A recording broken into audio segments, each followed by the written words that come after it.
భోజనం దగ్గర కావచ్చు, డైట్ విషయంలో కానీ కొన్ని భిన్నాభిప్రాయాలు ఉన్నాయి. గరికపాటి గారు మాట్లాడుతూ గరికపాటి వారు ఉద్దేశాన్ని మనం గౌరవించాలి. స్త్రీ మధు మాంస తైలాన్ని వర్జితాని అంటుంది శాస్త్రం. ఆదివారం నాడు నెత్తికి నూనె పెట్టుకోవడం, స్త్రీ సంగమం, మాంసం, మద్యం విడిచిపెట్టాలి అని చెప్తుంది. కానీ మన ధర్మనాశనం చేయడం కోసం ఈ బ్రిటిష్ గొర్రెలు సండేని హాలిడే చేసి ఆ రోజే ఈ చెడు అంతా చేయిస్తారు. చూడండి ఇప్పుడు మామ రేపు సండే మామ అంటే అయితే ఇక్కడ ఒక సందేహం ఉంది గురుగారు. ఇప్పుడు గరికపాటి గారు, మన చాగంటి గారు వాళ్ళు కూడా ప్రవచనాలు, మంచి మాటలు, సమాజం కోసం ఉపయోగపడే మాటలు మాట్లాడుతుంటారు. అయితే ఒక సందర్భంలో భోజనం దగ్గర కావచ్చు, డైట్ విషయంలో కానీ కొన్ని భిన్నాభిప్రాయాలు ఉన్నాయి. గరికపాటి గారు మాట్లాడుతూ నాన్ వెజ్ ఎవరు అలవాట్ల వాళ్ళకి తింటే తప్పేంటి అని మాట్లాడారు ఆయన. కొంతమంది దాన్ని వ్యతిరేకిస్తుంటారు, అసలు చేయకూడదు అని. ఈయనేమో ధర్మాన్ని మన ఇంటిపైకి ఎవడని వస్తే మనం ఊరుకుంటాం, కొంచెం గట్టిగా ఉండొద్దు అని మాట్లాడతారు. మన ధర్మం జోలికి వస్తే మనం ఫైట్ చేయాలి కదా అని ఆయన మాట్లాడతారు. ఎవరు చేయాల్సిన పని వాళ్ళు చేయాలని చెప్పి. దానిపైన మీ అభిప్రాయం ఏంటి? నాన్ వెజ్ పైన తినొచ్చా తినకూడదు అనేది ఇంకో సందేహం ఉంది. నన్ను ఇప్పుడు నా అభిప్రాయం చెప్పాను, మళ్ళీ చెప్తాను. అవునా? గరికపాటి వారు ఉద్దేశాన్ని మనం గౌరవించాలి. ఆయన ఏదో మీరు మొప్పవరపు సింహాచల శాస్త్రి గారిని, వారిని కూడా ఇంటర్వ్యూ చేయండి. సింహాచల శాస్త్రి గారు చాలా జోవియల్గా, చాలా అందంగా, హృదయానికి హత్తుకునేలాగా వారు హరికథ చెప్తారు. వారు మేము శ్రీలంకలో కలిసి ప్రయాణం చేసాం, అప్పుడప్పుడు కలుస్తుంటాం. వారు అంటారు, కనీసం శనివారం అన్నా ఒరే మీరు ఆదివారం చాలా ముఖ్యమైన రోజు, ఆదివారం అంటే మొదటి రోజు అని అర్థం. స్త్రీ మధు మాంస తైలాన్ని వర్జితాని అంటుంది శాస్త్రం. Okay okay. ఆదివారం నాడు నెత్తికి నూనె పెట్టుకోవడం, స్త్రీ సంగమం, మాంసం, మద్యం విడిచిపెట్టాలి అని చెప్తుంది ఆదివారం పూట. ఓకే. కానీ మన ధర్మనాశనం చేయడం కోసం ఈ బ్రిటిష్ గొర్రెలు సండేని హాలిడే చేసి ఆ రోజే ఈ చెడు అంతా చేయిస్తారు. మనం అలవాటు పడిపోయి Sunday, one day, fun day అని తయారైపోయాం. మనం ప్రపంచం మొత్తం అది మన ఇండియాలో కూడా ఆల్మోస్ట్ 70%, 90% మధ్యలో. చూడండి ఇప్పుడు మామ రేపు సండే మామ అంటాడు. అంటే రేపు ఏదో ఒకటి తెచ్చుకోవాలి. వారు అంటారు, సింహాచల శాస్త్రి గారు, ఒక సండే అయినా మీరు మానేయండిరా, అది చాలా ముఖ్యమైన రోజు అని చెప్తూ, మీరు కావాలితే ముందు రోజు తీసుకోండి, లేకపోతే ఆ తర్వాత రోజు తీసుకోండి, సండే చేయకండి అని ఆయన చెప్పి, నేను ఇలా చెబితే వీడు గురువుగారు చెప్పారా సింహాచల శాస్త్రి గారు శనివారం కూడా తాగమన్నారు అని చెప్పకండిరా, అలాంటి వాళ్ళు తయారయ్యారు. మీకు అర్థమైందా? అవును అని ఆయన చాలా చాలా బాగా చెప్తారు, సరదాగా, ఆనందంగా. అలా ఆ ఉద్దేశం, మన గరికపాటి వారి ఉద్దేశం ఏంటి? కొట్లాడవలసిన వాడు బలంగా ఉండాలి, అందుకోసం తినేవాడు, అది ఉద్దేశం. తినమని ఆయన ప్రోత్సహించినట్టు కాదు. అదే take that mood behind the words, not simply words. అలా నా అభిప్రాయం ఏంటంటే, నాకు మామూలుగా సమోసా ఇష్టం అండి. ఇప్పుడు తెస్తే తిన్నాను నేను. ఎందుకు తిన్నాం? ఆకలి వేసినా తిన్నాం. ఇంత మాట్లాడితే ఆకలి ఇదా? కానీ కంట్రోల్. నా నియమం ఏంటి? ఇది రాత్రి తినకూడదు. దాని సాక్ష్యం వాడే, అది హరిద్వార్. పాప వాడి దగ్గర ఆన్సర్ లేదు. నాకు చిలకడ దుంప ఉందా, స్వీట్ పొటాటో ఇష్టం. అమ్మ చేసి పెట్టేది ఆవిడ ఉన్నప్పుడు.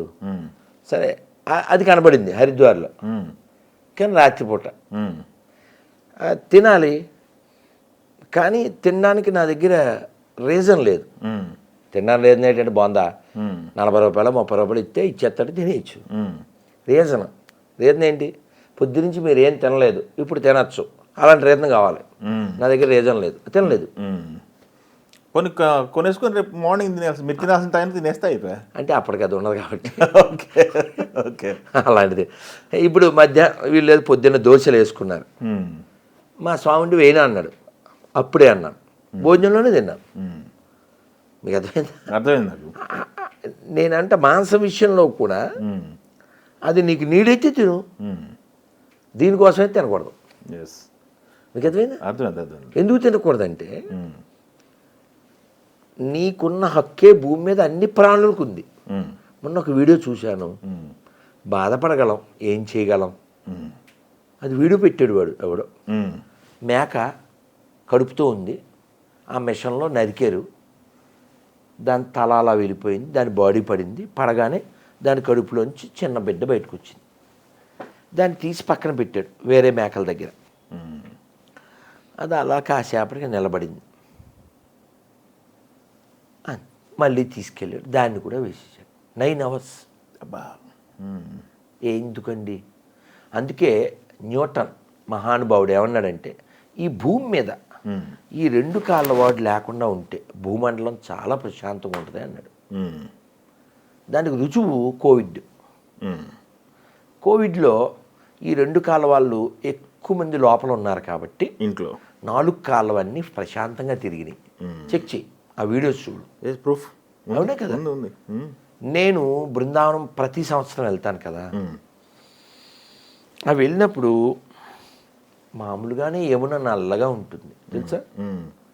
యముడి చెల్లెలు కదా, యముడి పేరు కాలుడు. హిందీలో కాల అంటే ఏంటి అర్థం? నలుపు. యమున మామూలుగానే నల్లది, కానీ బృందావనంలో వచ్చే యమున ఢిల్లీ నుంచి వస్తుంది.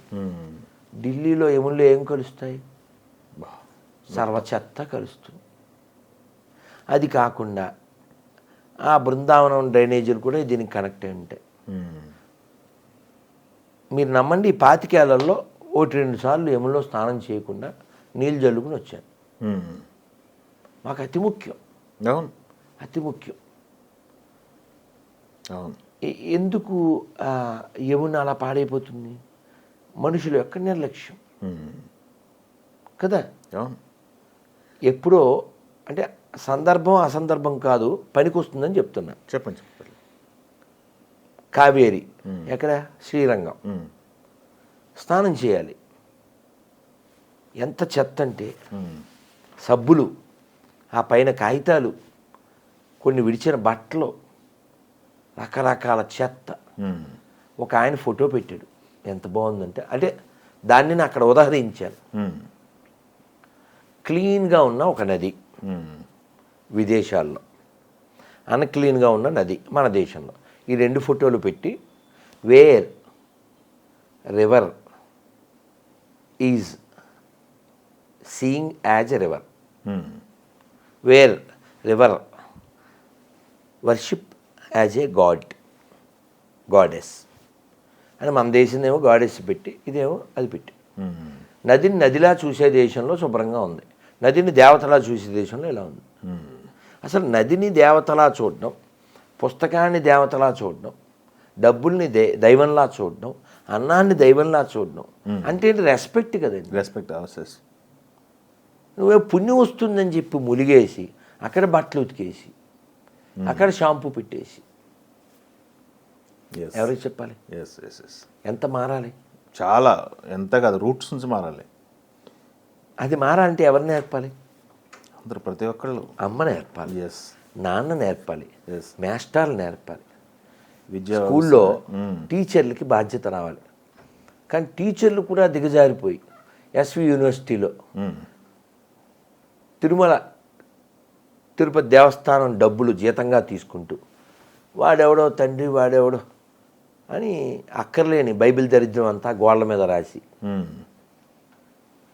ఈ దరిద్రానికి కారణం ఏంటంటే అన్ఎడ్యుకేటెడ్ ఫెలోస్ ఆర్ టీచింగ్. మామూలుగా ఎక్కువ మార్కులు వచ్చినోడు గొప్పోడు, కానీ మన దేశంలో ఎక్కువ మార్కులు వచ్చినోడికి ఇక్కడ అవకాశాలు రాకపోవడం వల్ల వాడు ఎక్కడికో వెళ్ళిపోతున్నాడు. అవునా? కొందరు విదేశాలకు వెళ్ళలేని వాళ్ళు ఇక్కడే నాశనం అయిపోతూ ఉంటారు అవకాశాలు రాక.